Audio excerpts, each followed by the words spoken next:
अस्सलाम वालेकुम। कैसे हैं आप सब? उम्मीद करती हूँ खैरियत से होंगे, खुश होंगे, आबाद होंगे। अल्हम्दुलिल्लाह मैं भी बिल्कुल ठीक हूँ। फ़जर की नमाज़ पढ़ने के बाद बहुत ही खूबसूरत टाइम होता है और बहुत पुरसुकून रिलैक्स टाइम होता है। तो प्लीज़ आप नमाज को कायम करें और खुश रहें, आबाद रहें।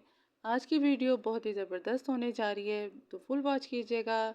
वीडियो में आज आपके साथ शेयर करूँगी कि कैसे आप बर्तनों वाले केबिन को मेंटेन रख सकते हैं, डिसिप्लिन कैसे कर सकते हैं और चीज़ों को कैसे आप थोड़ी सी जगह पे खुली स्पेस कैसे बना सकते हैं। तो ज़रूर ट्राई कीजिएगा। आई होप आपको ये मेरी वीडियो अच्छी लगेगी।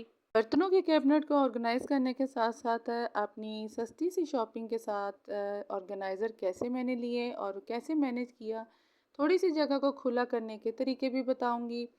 और साथ के साथ लास्ट में मैं दाल माश फ्राई ढाबा स्टाइल की रेसिपी आपके साथ शेयर करूंगी। सिंपल और आसान झटपट तैयार होने वाली रेसिपी। तो वीडियो को फुल वॉच कीजिएगा, एंड तक बने रहें। और अगर कहीं ना कहीं अच्छी लगे तो आप subscribe and like and share ज़रूर कर दीजिएगा और प्यारा सा कमेंट्स करना मत भूलिएगा। अच्छा, यहाँ मैं बच्चों से, हस्बैंड हजरात सबसे फारिग हो चुकी थी, मियाँ साहब से भी, बच्चों को भी भेज के।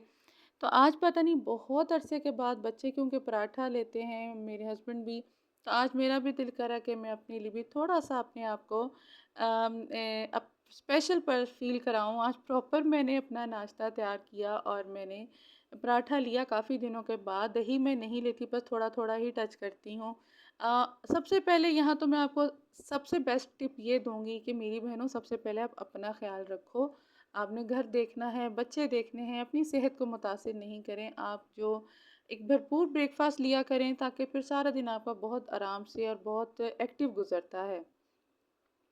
अच्छा जी, अब चलते हैं किचन में। किचन के केबिन मैंने खाली कर लिए थे, आहिस्ता आहिस्ता मैं चीज़ें नीचे उतार रही थी।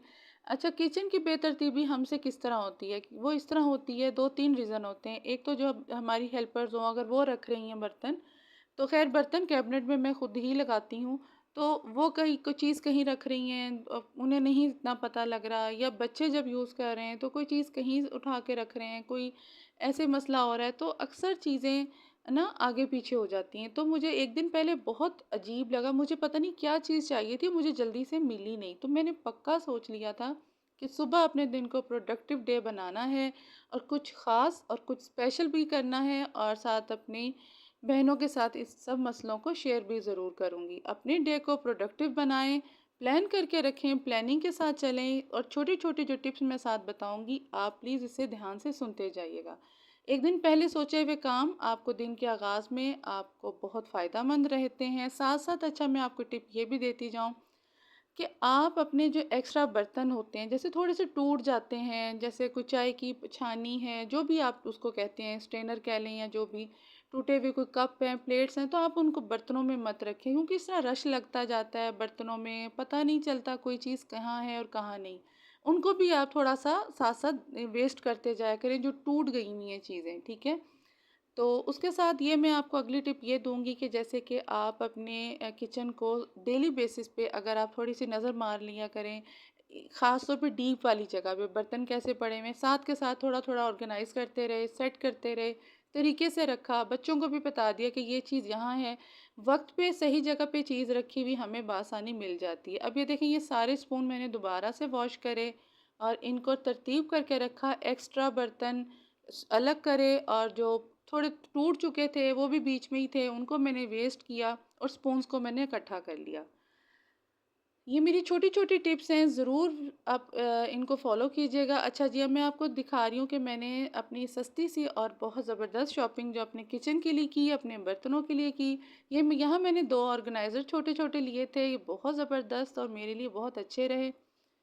सारे स्पून्स वगैरह इसमें एडजस्ट हो चुके थे जो मेरी ज़रूरत के थे। अच्छा, ये थोड़ा सा लाइट था, लेकिन ये 100 रुपीज़ का है, ये पिंक वाला 200 का है। तो लेकिन इसकी क्वालिटी बहुत अच्छी है।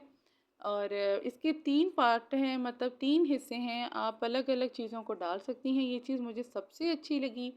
इस तरह के आप छोटे छोटे ऑर्गेनाइज़र ले सकती हैं। आजकल तो 100 शॉप भी हैं, डॉलर शॉप भी हैं, 250 200 के साथ भी हैं।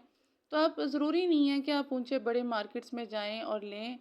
तो इस तरह के ऑर्गेनाइज़र आप लेती रहें ताकि आपकी जगह और आपकी स्पेस खुली रहे, आपको कोई मसला ना हो। अच्छा, इसको हैंग करने के भी उन्होंने पीछे हुक बनाए हुए थे, जो अगर आप हैंग करना चाहें अपनी वॉल के साथ तो आप कर सकते हैं। बहुत ही ज़बरदस्त क्वालिटी थी इसकी, तो मैंने इसका यही बेस्ट हल समझा कि मैंने एक दफ़ा सारे मतलब जो स्पून्स वग़ैरह थे, सबको वॉश किया दोबारा से अच्छी तरह। जो पीछे की तरफ रखे हुए थे, जो यूज़ नहीं हो रहे थे, तो मुझे जगह भी तंग पड़ रही थी। माशाल्लाह चीज़ें होती हैं किचन में, हर किसी की ज़्यादा होती हैं, तो उनको तरीके से रखना हमारा असल तरीक़ेकार है। तो इस सबसे पहले तो इस काम को ऐसे काम करते हुए खुशी भी बहुत होती है और अपने लिए अच्छा भी लगता है। आपका किचन नीट एंड क्लीन रहता है, आपके cabin neat and cabinet neat and clean रहते हैं, और छोटे से किचन को कैसे आप ऑर्गेनाइज कर सकते हैं, असल समझदारी औरत की वहाँ दिखाई देती है। इस तरह मैंने स्पून, छोटे स्पून, रोज़मर्रा के यूज़ होने वाले, ये ब्रश था, ये बहुत ही ज़बरदस्त है। जैसे आप वो लगाते हैं ऑयल वगैरह पराठा या रोटी, या थोड़ा सा अगर ऊपर से करना है, ये भी बहुत ज़बरदस्त है। ये भी 100 रुपीज़ का लिया था मैंने। तो आई थिंक सो मुझे यही चाहिए था, तो मैं कहीं रख के भूल चुकी थी, मतलब पीछे की तरफ हो गया तो मुझे नहीं मिला।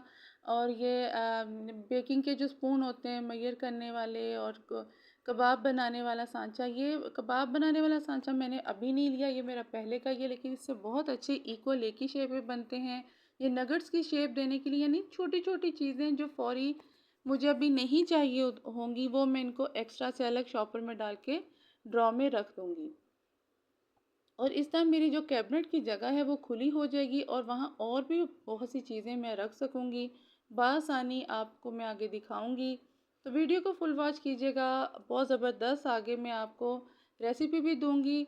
और जी यहाँ मैं ये वाला स्पून भी बहुत ज़बरदस्त है, ये कबाब फ्राई करने के लिए और पिज़्ज़ा वग़ैरह बनाने के लिए, कुछ भी ऐसा। तो आप, ये भी 100 रुपीज़ का था। थोड़ा सा ये क्वालिटी ठीक है, लेकिन मुझे बहुत ये अच्छा लगा, क्योंकि इससे कबाब बहुत अच्छी तरह फ्राई हो जाते हैं।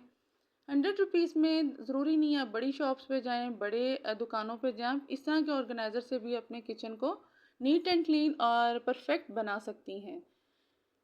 अच्छा जी, जो मेरा छोटा ऑर्गेनाइज़र था, इसमें मैंने सारी नाइफ़ रख दी, छुरियाँ वग़ैरह रख ली, कटर रख दिए, क्योंकि मैं चाहती हूँ कि स्पून्स वग़ैरह के साथ ये छुरी वग़ैरह ना रखी जाएँ, ताकि हाथ पे ना लगें। समटाइम बच्चों ने निकालना होता है, तो बेध्यानी में कहीं उनको कट ना लग जाए। और इस तरह के जो मतलब कटर्स वग़ैरह थे, ये मैंने एक साइड पे रख दिए थे। और ज़बरदस्त था मेरा बर्तनों का जो कैबिनेट है वो नीट एंड क्लीन हो गया था। अच्छी तरह मैंने पहले सूखे कपड़े से किया, फिर दोबारा और गीले हल्के कपड़े से, और उसके बाद फिर सूखे कपड़े से अच्छी तरह सफाई करने के बाद देखिए कितनी स्पेस बन गई, और मेरे दोनों इन कैबिनेट में इतना कुछ आ गया, और उसके बावजूद आप जगह देख सकते हैं। ये कॉर्नर्स, जो स्पून्स वाला कॉर्नर्स बना दिया, कटर वगैरह एक साइड पे कर दिए, ताकि बच्चों की पहुंच से भी दूर रहें और बआसानी वो निकाल भी सकें।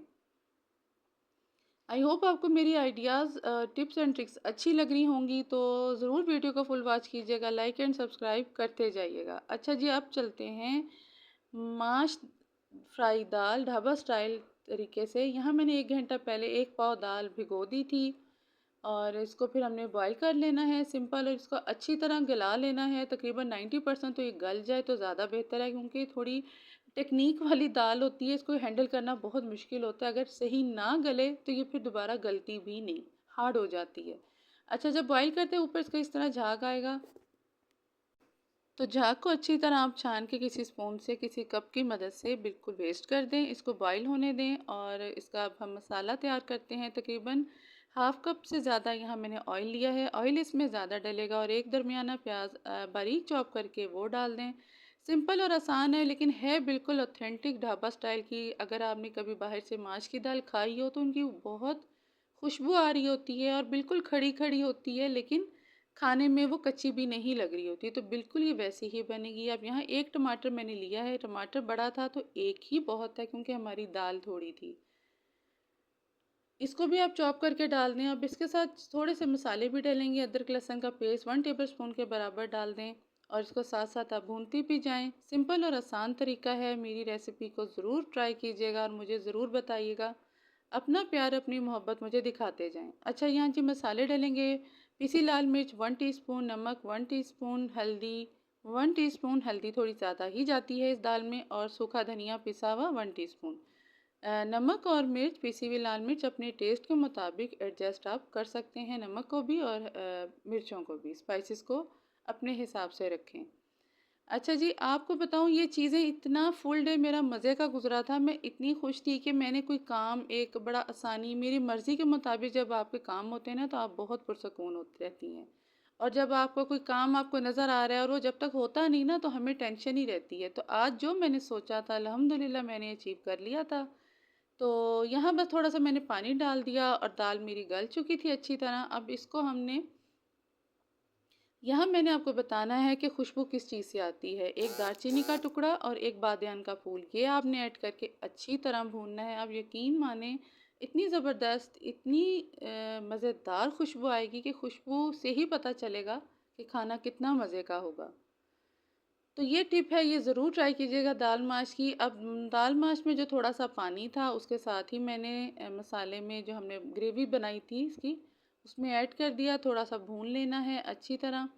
ये बिल्कुल खड़ी-खड़ी बनेगी, बिल्कुल मिलकर मलीदा सी, बिल्कुल पेस्ट नहीं बनेगा, बिल्कुल परफेक्ट रहेगी। अब यहाँ मैंने थोड़ा-सा आगे पानी डालूँगी ताकि थोड़ा-सा ये सेट हो जाए दोबारा से, कोई कसर है तो वो बाकी ना रहे।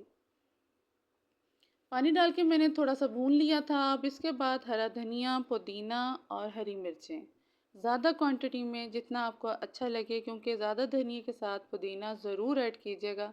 इसकी भी बहुत अच्छी खुशबू आएगी और थोड़ी देर के लिए हमने इसको आगे दम पे रखना है।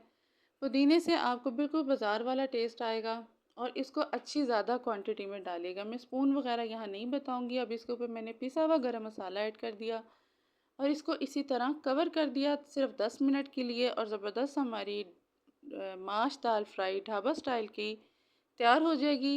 इसका ऑयल ऊपर आ जाएगा और आप इसको ज़बरदस्त दाल माश फ्राई ढाबा स्टाइल में तैयार है आपके सामने। कितनी ज़बरदस्त लुक लग रही है और खाने में आप यकीन माने बहुत ही ज़बरदस्त। तो आप इसको ख़मीरी रोटी के साथ भी खा सकते हैं। आप इसको कड़क रोटी जैसे तंदूर की होती है उसके साथ भी ले सकते हैं, जैसे आपकी मर्ज़ी। आई होप आपको मेरी ये सारी वीडियो अच्छी लगी होगी। मेरे कैबिनेट को नीट करने का तरीका भी आपको पसंद आया होगा। और कोई भी अगर आपको उसमें चीज़ अच्छी लगी है और अब तक आप जुड़े हुए हैं मेरी वीडियो में, तो वीडियो को लाइक करते जाएँ, सब्सक्राइब करते जाएँ और प्यारा सा कमेंट ज़रूर करते जाएँ। खुश रहें, आबाद रहें। अल्लाह पाक हम सबको अपनी हिफ्ज़ व अमान में रखे। इंशाल्लाह आगे और भी बहुत अच्छी वीडियो लेकर आऊँगी। अपना ख़्याल रखिएगा। अल्लाह हाफ़िज़।